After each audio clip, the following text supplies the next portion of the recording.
दोस्तों नमस्कार दोस्तों, आप लोग को बता दें कि खेसारी लाल यादव के एक बहुत बड़ा गाना जी हाँ दोस्तों, जो कि SRK म्यूजिक से रिलीज होने वाली है। तो बने रहिए इस वीडियो में, आपको सारा चीज़ डिटेल्स बताएंगे। तो दोस्तों आप लोग को बता दें कि उस गाना का नाम है बिजुरिया, जो कि आपको कल सुबह में 6:30 में आपको बिजुरिया सॉन्ग देखने के लिए मिलेगा।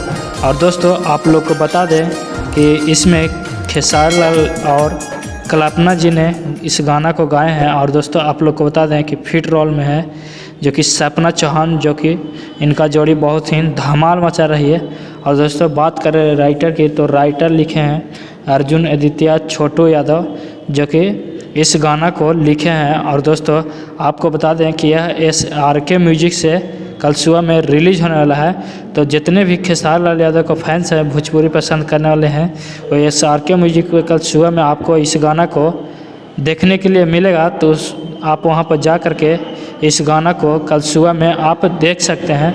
तो दोस्तों यही था अपडेट। आप देख रहे थे जाटव भोजपुरिया न्यूज़, और जाटव भोजपुरिया न्यूज़ में अगर हमारे चैनल पर पहली बार आए हैं तो चैनल को कर दीजिए सब्सक्राइब, और वीडियो आपको अच्छा लगा है तो वीडियो को कर दीजिए लाइक। मिलते हैं कि नए वीडियो में, देखते हैं। जय हिंद, जय भोजपुरी।